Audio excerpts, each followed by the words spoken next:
Hello and welcome to this video on hotlinking. So let me explain to you why you want to hotlink your files.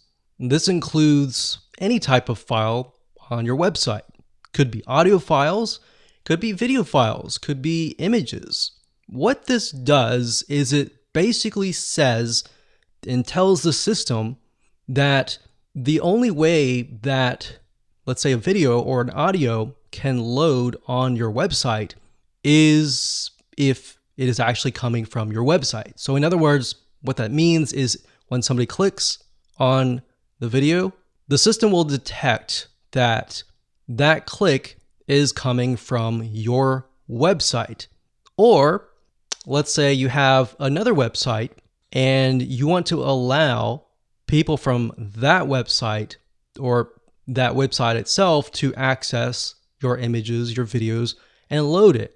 So that is what hotlink protection is.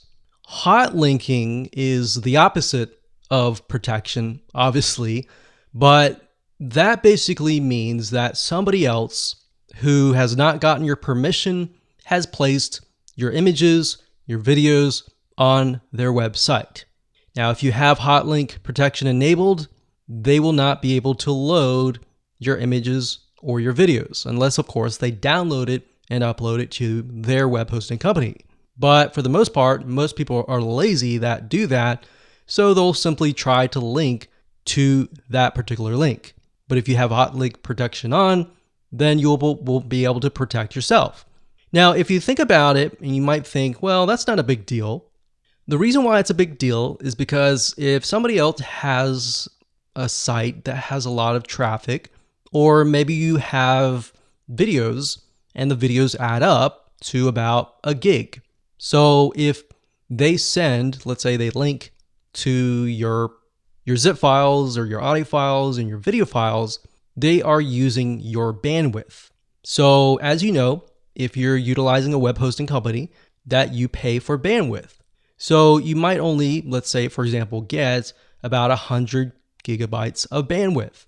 If somebody else is using that, they're basically taking from you and stealing from you, and you're having to pay for it.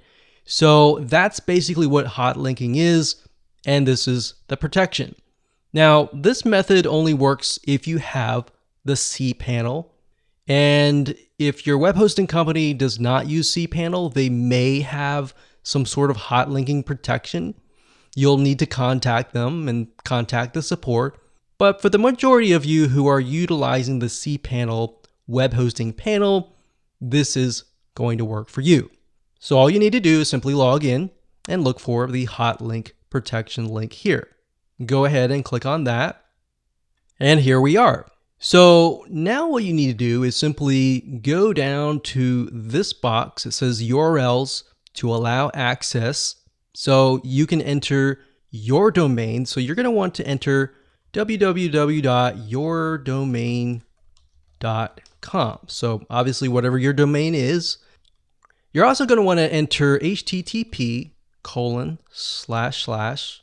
and then we're going to copy this over, yourdomain.com. So just in case somebody links the HTTP version or without the HTTP version. Now, if you use HTTPS, you might want to do that. Now, what other URLs would you want to allow access to? So maybe you have a sister site, so yoursistersite.com, and you want to allow your sister site to access the images, the videos, the audios, and all the above, or the zip files. You can do that. So basically, this is kind of the white list or the safe list that has access to your files. Now, if you scroll down, it's going to say block direct access to the following extensions. So even though you have this, you're still going to need to enter the extensions. So for example, if you upload MP3 files, you'll need to include that there. If you have zip files, include that there. If you have MP4 video files, you'll need to include that there. So whatever extensions that you want to protect, you need to enter that here. The way you find that out is simply by going to your Mac or your PC, and it'll tell you the extension. And you simply enter that here. And that's it. All you have to do is that. And once you're done, you just click enable, and that's it. And you're good to go.